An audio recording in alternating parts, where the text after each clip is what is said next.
Welcome to the highly anticipated, extremely expected episode 7, and we'll have to explain a little thing, of the home theater Z does a home theater basement setup and theory thing. So, I love pasta baby, I love you. But she skipped episode 5 and released episode 6 as episode 5. So now episode 5 probably came out before this as episode 5. And then episode 5 that was previous is now episode 6. So now, this is episode 7. And it's been months. Like, it's been this has been up for a while. I've been doing movie night forever. It's November. I don't even know if I mentioned the date in the previous ones. So, I'm basically going to give you all the rundown of what has happened since its inception, the little quirks that this has come across, the things I've removed, the things I've added, the problems I know about, the problems I don't know about. I actually don't remember where the last one left off, so just the cliffhanger was, hey, can I do this? And it's like, hold on, we have to cover boobs. Possibly upset if there's boobs. Not because there's boobs, but because YouTube doesn't like boobs. Bobs, as they're known. I'm going to do the first thing, which is turn on the projector. Clickety click. Come around. It's gonna do the thing where it opens the door. I want to watch. Yeah, do it. You fucking do it. Okay. So that happens. So now that's going to go on. And I never shut off the Emotiva preamp, the processor. I never shut this off. I don't turn it off. Because there's no point. It doesn't generate any heat. There's no amplifiers in it. It's just on. And I do that because there's already some fuckery that's happening with this setup. And just that, dealing with HDMI and the computer, and I shut the TV off, and when I shut the TV off, it's a monitor, it's like, oh, I got no place to be, and it has to be somewhere else, so just go with me on this. Actually, let me put on the better bulb. So, the projector is now on, but you don't see it, and down in the corner it says no signal. So here's one issue that has to be solved. It says HDMI 4, which is the correct input. If I have to go now to 3, which isn't plugged in, and then go back to 4, all I did was go back and forth. All I did was go back and forth. It's from 4 to 3 to 4. Wait for it. Wait for it. Boom. Now we've got the projection of the screen. Don't know why that is.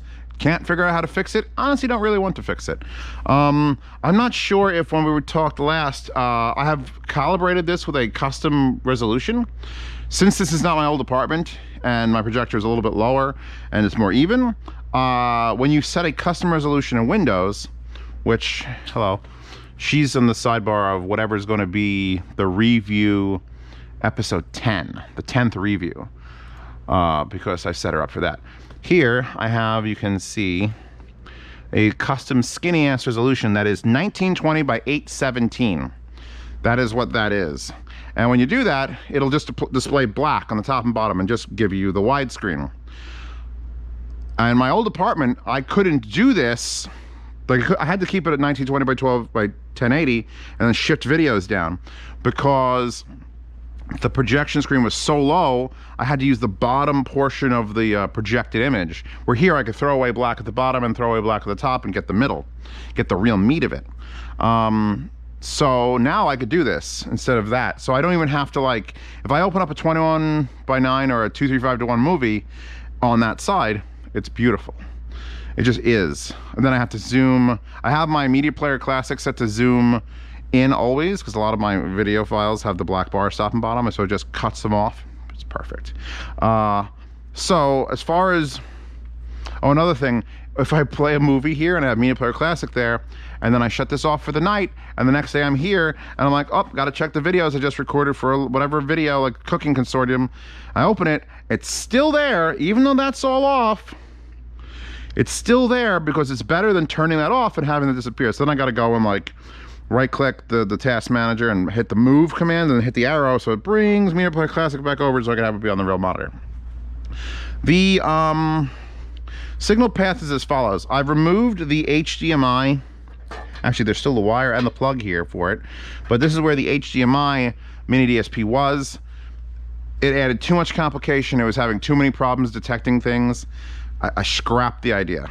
I want to use that thing. It only passed through 1080p. This is a 1080p system. It's perfect and ideal for it. I can't get my, it's too much hammering. The other mini DSP, this one, that I said, oh, if I'm gonna set up the subwoofer, I'm gonna go full fuck.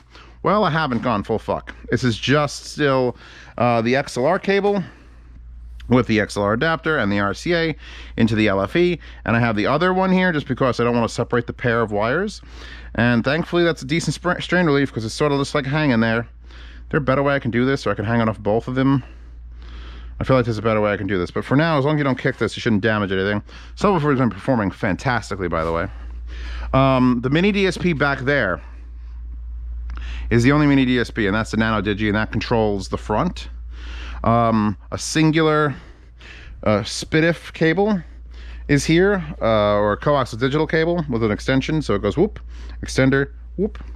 I did add something to this for music listening, because in my old apartment, on the old setup with that Nano Digi, since it was by my computer, I had one input be the SPDIF from the computer, or fiber optic Toslink, and my foobar played through that, so that it could bypass the whole, this system of going from digital to analog and then back from analog to digital. So since the machine's all the way over there, since the Nano Digi's all the way over there, instead of running a fiber optic all the way to there and then going into the menu for the thing, and then, oh, I want to pick the different input on the mini DSP so I can listen to music now, what I did was I took out this SESCOM switch. Don't know if you could see that, which is just an AB RCA switch, and it doesn't have to be special in any sort of way, and it's just a switch, literally, that does that. And so I took the fiber optic out on my computer, ran it into, where's that bright bastard? There, with that fucking red flashlight on it. Ran it into a converter that converts it from fiber optic to coaxial digital. Put that into side B of the switch box. Took the output from the RME ADI converter box with the exact same, I think these are JDS Labs wires, actually. No, wait. Those are Hart audio cable wires. It doesn't really matter at these lengths, like you have a special coaxial digital cable or not. Plug that in to the A side, and so I can switch A-B. So the front of this whole system, I just have a switch box. What coaxial digital is going to it?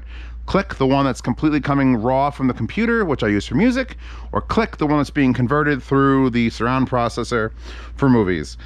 And sometimes I'll fucking forget that's there, and I'll be like, why is audio not working for 2 hours? But we're good. Again, I'm not sure how far we got. Back channels are the LSR 305s, the old setup, not the 305Ps. These are the ones I used to use my Ventrilo, so they were just on for years. So they're just coming straight out of the back of the Emotiva, and they're actually relatively low. Like I'm putting them into the 1/4 inch, and I have the right settings set. That actually has a little bit of play to it. It's fine for now. So I had to crank everything up on there and then lower everything else down. We're gonna get a cool slideshow. See, that's another thing that bothers me. When you get a slideshow, it only comes up here, it doesn't come up there. That's annoying. It's annoying. So back channels are currently LSR 305s, and this is all, you've heard me say this word before, temporary. All very temporary. In fact, here's the mini DSP. This has been here for weeks, just sitting on top of the speaker for weeks, because it doesn't belong here, but now I'm putting it back there because it doesn't belong right on the speaker. The side channels, Klipsch RP150Ms, killer desk speakers, like really, really good ones. And it's very strange going from my old setup, which was the up-firing wall washing, which I could probably accomplish a bit of that here. If I mounted like a panel there, I could probably do something like that. But then you can't over there, so it's a nightmare. So these, and I know I filmed this, by the way, this entire video already, so it's kind of throwing me off, are using those CES converters to go to RCA cables. Because I literally, all I have for a speaker cable is the mica ones, which are 12 feet. And 12 feet's a bit of a stretch when you're going down and over and across. It would have been like, So I have, these are 12-foot RCAs getting converted back and forth. Pasta can link these CES converters. I think they're still on there. And they're wonderful because you just take a heavy-duty RCA cable and split it into the 2 wires and you go into bananas. So that's running off the SMSL DA8S, and that's got an independent volume control, and again, that just stays on all the time. All the time, just all the time. I had my last electric bill was $195 for the whole house. I pay like 11 cents a kilowatt hour. It's not bad. 11 cents a kilowatt hour out the door. So back channels, LSR 305s, side channels, DA8S being fed directly from, again, the processor to that, to the sides.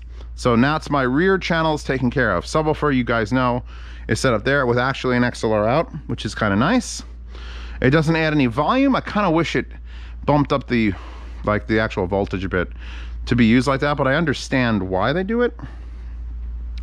As far as, like, I've got this thing here, the FLIRC, on a little extension.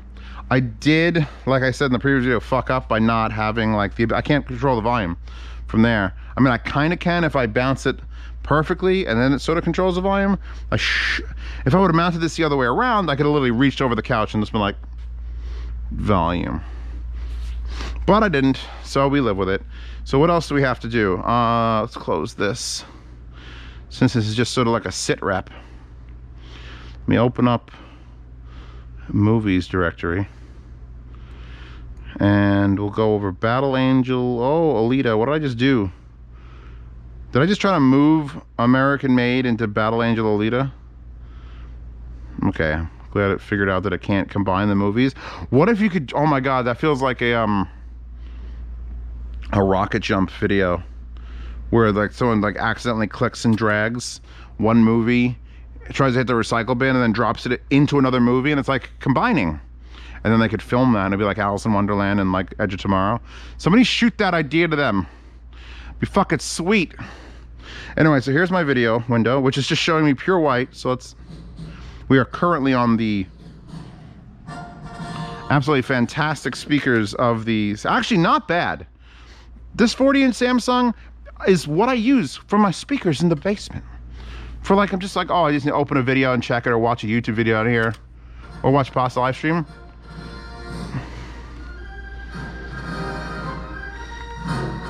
I've heard so much worse.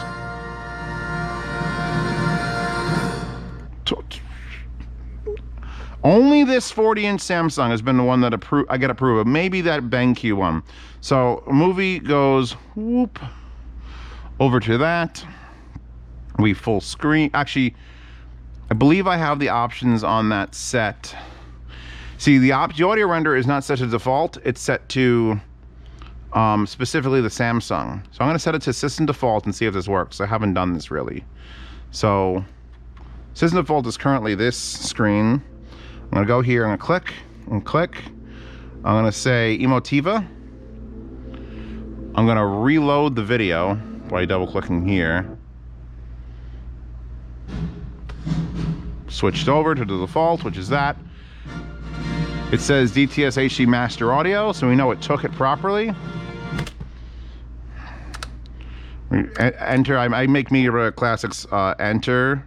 Because literally, Media Player Classic is a great player. There's even a new version of it that's being currently updated. Like, I know they abandoned it a while back, but it's a new spur. And Alt-Enter is fine for full screen, except Enter doesn't do anything. So just Enter now is my full screen. Let's go ahead a little bit. And then Control-0 is like a 5-minute jump. Yeah, my jumps are as follows. Alt is frame by frame. And then regular arrow push is 30 seconds. And then Control-0 is 5 minutes. Yeah, DTS HD Master Audio. I've managed to get my stuff pretty fucking level so that -10 on this is like where you want to be. And actually, I don't know if I've heard. Are they speaking to each other right now? Down here. Yeah, they are. Oh, the other thing that I did, the best modification I've done so far. Hi, bloopers. Did you come for episode 7? Not of Star Wars, don't worry. So you know I have to, like, unscrew the bulbs to, like, watch a movie. But I have made it specific so that I don't have to unscrew every bulb. I've made blinders for, well, a fuck ton of the lights She's just following me around. She's just like, is that the right direction? That was weird. I think I've ever unscrewed a light bulb like that. And then after I turn off this, so 4 bulbs. Once I've turned off these 4 bulbs, 1, 2, 3, 4, no lights are hitting that screen anymore because cardboard and staple guns exist.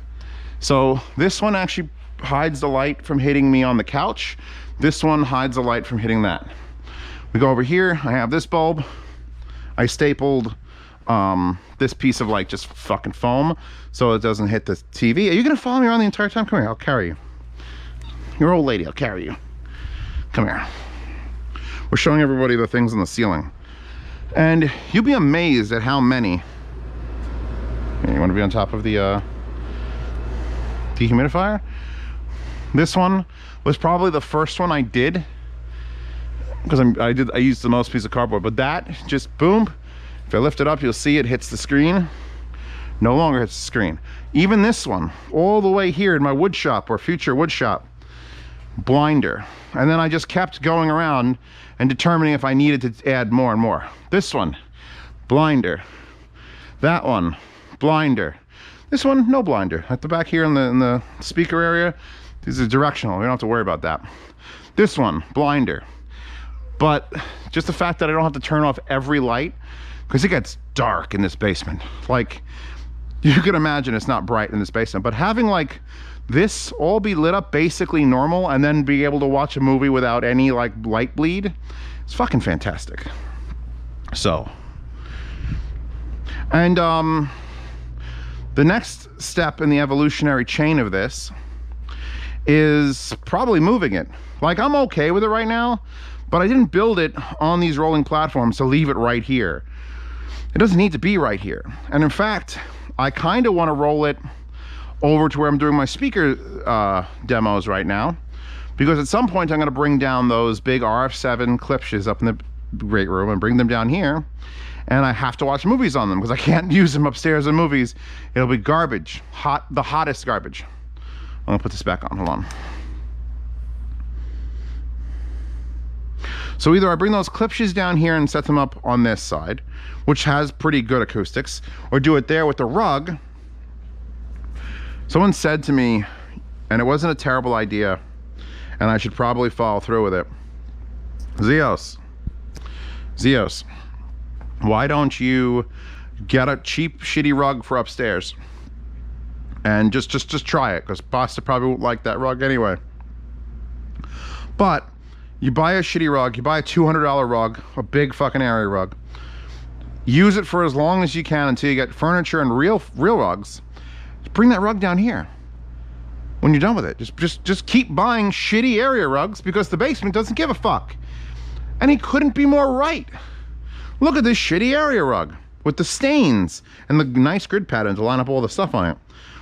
But if I had 7 of these, I could go 1, 2, 3, 4, 5, 6, 7, 8. I could get like 12 of those rugs down here. So it's just like when I give people the advice of how to build a home theater. In case you haven't seen my video on how to do it, you buy just 2 speakers. Even if they're not the greatest speakers, at least get the surround processor or receiver or AVR and 2 speakers. And when you're ready, after you've been using that for a bit, you take those little crappy speakers, you put them in the back. You don't have to throw them away. You didn't waste any money. You just bought the rears and using them as fronts until you could afford better fronts. So I could do the same thing with rugs. And VR has to come back into the fray now. For about home theater setup. I really wanted to make this area where I have this set up the VR area, because I have a wall here. I can mount the walls and poles. I could mount the fucking lighthouses pretty easily. The other option would be to do VR in this space, but I'm thinking, like, because the review desk is supposedly moving over to that corner, I'm not quite inspired enough to do that yet. See, look, screensaver comes on, bunny girl with the sign, and nothing on that. It's like, just give me both. Is it because that's like vertical? That's super narrow. It doesn't want to deal, and it takes out the video too. Like, I had a video pause, and it literally overwrites that. But when it's playing, it obviously doesn't turn on the screensaver. So, are you licking the poles again? Stop licking the poles. I bought you supplements. I bought you iron supplements. I bought you iron supplements. You did not want it. You didn't want it. I put it on your food and you're like, what the fuck is this shit? It's brown. You're a good girl. Don't get sick licking poles. So, once I'm inspired to move my review desk here, then that clears, literally, I have no reason to have, the only reason this whole thing was clustered here from the start of this house was because that corner is where the internet came in. And there's a coaxial cable here for the modem, and I put a little 1-foot jumper cable to the box, and this computer needs to be connected to the internet directly because I upload all my videos from it, and I didn't want to do that over Wi-Fi. Because all the other computers that are upstairs, there's currently no Cat 5 cables running upstairs. I have all the equipment, I have the crimper, I've got the connectors, I got the wire, 1,000 feet of wire. Now, I don't have to have this be the cluster of information. It's like the seeds of a population. Like we always start by the river because that's where you fertilize your crops and you could go fishing and all that shit and transportation. But once you have cars and airplanes and transportation and fucking trains, you can move away from the river and do things elsewhere in the mountains where it's beautiful. So this can all just be broken apart. And I don't like the rear, like we're getting off the subject. The point is of where this might end up. It doesn't have to be here. I only put it here because this computer still needs to be here because I had the internet here and this computer setup. I'm going to take this 40-inch upstairs, by the way, because it's a production monitor. It really is like for my emails. If I open my emails, I could have my email open with all my emails. I could have like 3 emails open here and a text messaging app. So I can do, it's like Minority Report with a 40-inch 4K. I don't do multiple monitors. I just find it easier on one giant motherfucker. And 4K is plenty of real estate. Like that's my list of, that's showing like 25 movies. It's taking up that much space and I'm wasting that much of it. So the fact that I won't have this down here, and I might even move emails and stuff to a separate little Lenovo PC so I could free up my laptop upstairs, means that this desk doesn't need to be here. This desk is only here because it was a requirement. I don't want to be in my basement all the time. I have an office upstairs. But I also don't want to move this computer off of here. But then again, why is this computer down here? Like I can move this computer up. This doesn't need, to run a 1080p projector and surround sound does not need my previous gaming PC. But then again, I'm also not going to be gaming. My plan for VR is to have a brand new computer built.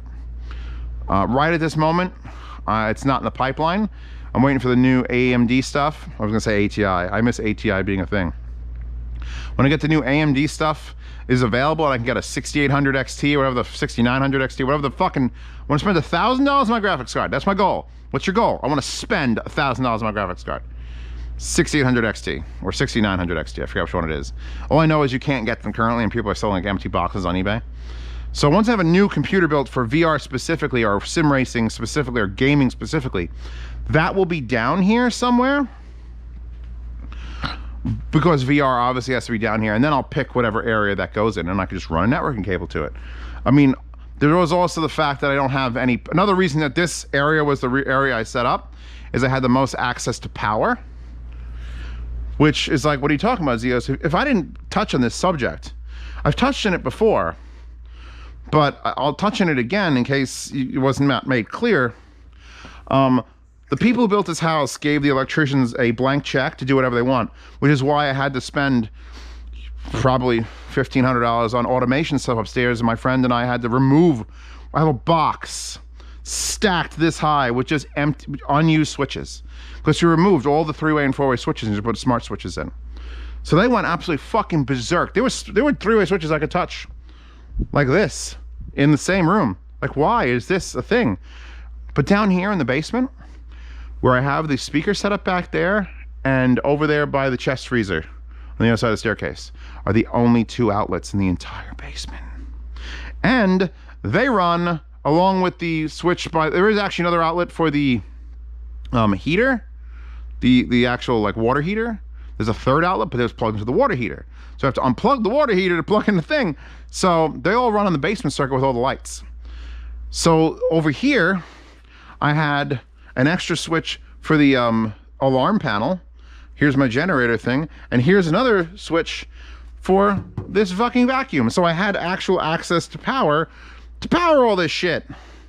It's the reason I'm over here in this corner. Internet came in, I have a power outlet. Okay, great. A dedicated outlet? I need a dedicated outlet for this stuff, and there it is. It's the only place to do that. I didn't want it on the light circuit, I didn't want it on the fucking heater circuit. So, in order to make this move, because I currently, like, here's my extension cord. Boop. And then that continues along to the UPS, which powers that rack, this setup with all my computers, and then there's another extension cord that powers that. I need power. So, really, the basement's sort of crippled until I get a little sub panel, because that's fucking full.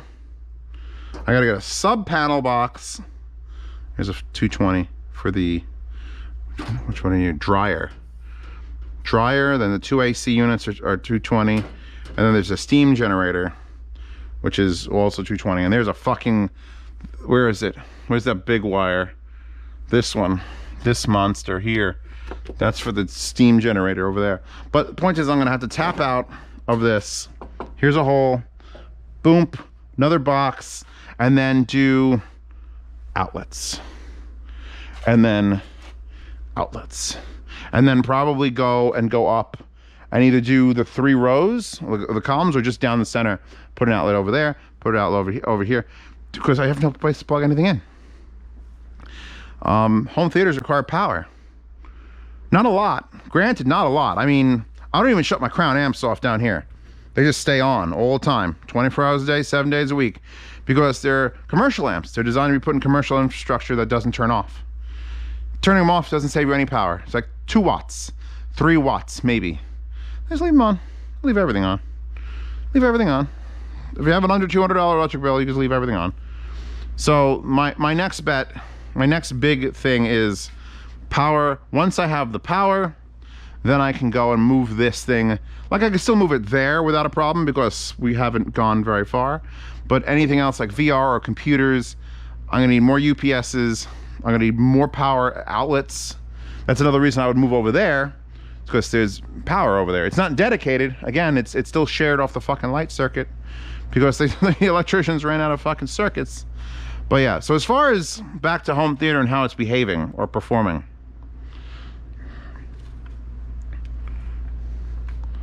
Why is there no sound? Oh, good. Oh, goody. It's a harsh world. All right, I changed chapters and it did that. I've not had that problem yet. You gotta stay focused on your dream. Can I hit mute? Okay, I hit mute. It's fantastic. The only problem I have really now is the couch, which I put caster wheels on. Because, of course I did, because I want to move it around. I don't want to have to fucking move a couch with a friend. And the couch is sort of tilted back. I have a higher casters on the front and the back. So when you move it, it moves in this very odd way. There. It does like it always shifts back. And my biggest fear is it hitting this, which will just knock it out of the way, which will screw me up. We're pretty good as far as that goes. I'm gonna now stop this video. I think stopping this video is, yeah, just a little adjustment is pertinent, because I'm gonna watch The Mandalorian episode 5, or is it 6, whichever one of the Jedi is, because that's my dream goal, is to just fucking watch The Mandalorian. It's been like hours. That low end though. Stuff from the factory going up the zone.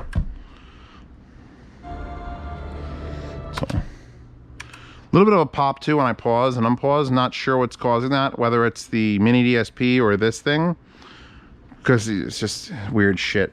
So I guess in conclusion, because this is in conclusion until things get serious upstairs, there was ideas and talks that I would put, like, this is like my personal home theater in the basement. I don't want to bring guests down here looking like this. Like, this is my work area, and as long as I'm wearing long underwear under my pajama pants, this is my chill area. It only gets down to about 61 down here, even in the coldest nights in the winter, which I'm pretty impressed with, considering there's no heat ducts that actually expel hot air. It's just the ambient radiance of the house and my love of movies that keeps it warm.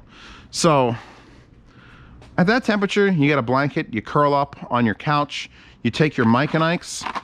By the way, I love Mike and Ike's. Oh, an orange one. Oh, You drink a Mike and Ike's and your Cape Cod potato chips. Just watch some shit. I do have the issue that I have no way to control this. Like, I literally start the video and then I run around and sit down. It's just what I do. What I would have to do to do this right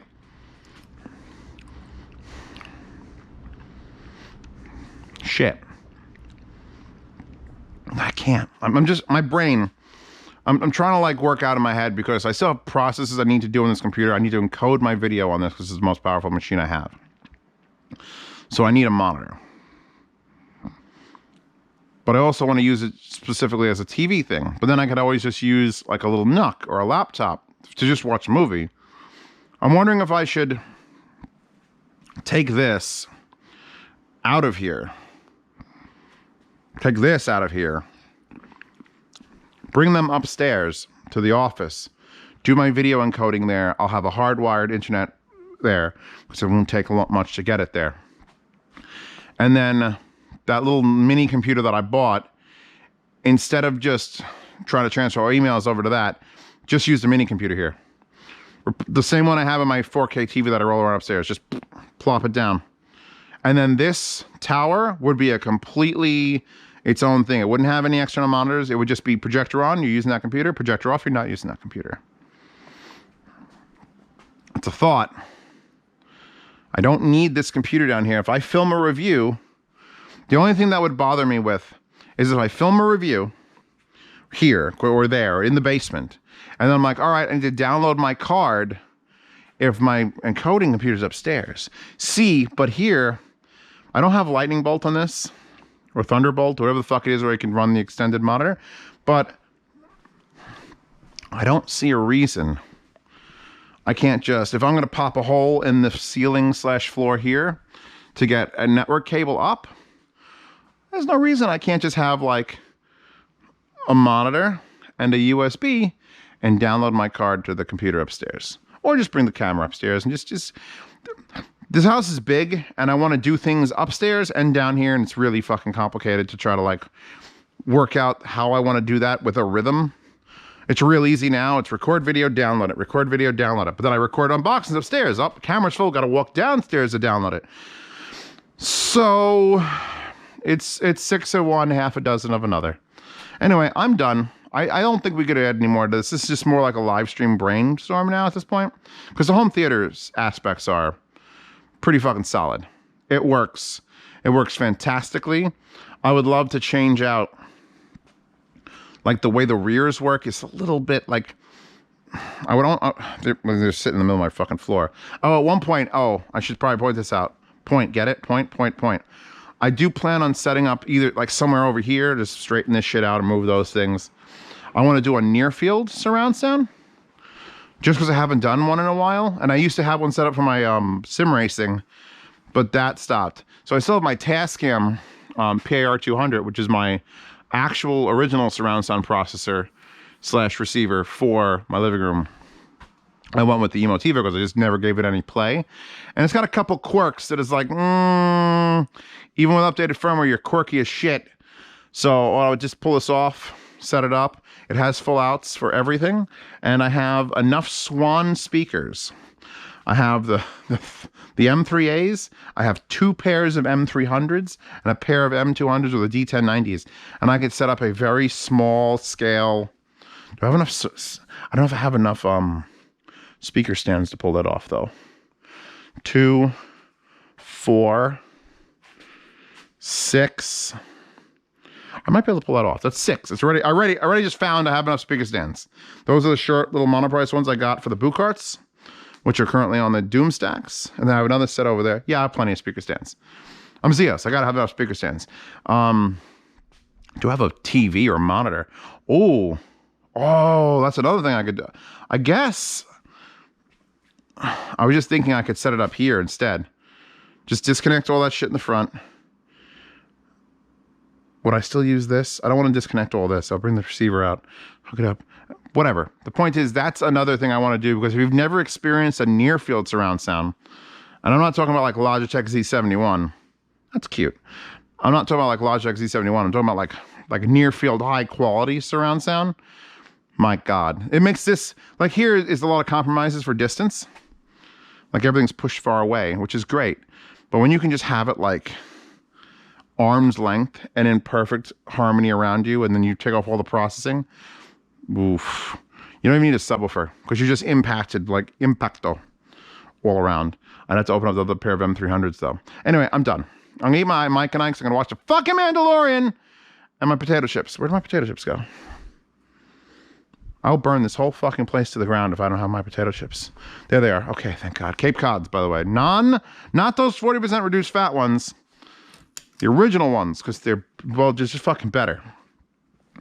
All right. Excuse me, lady.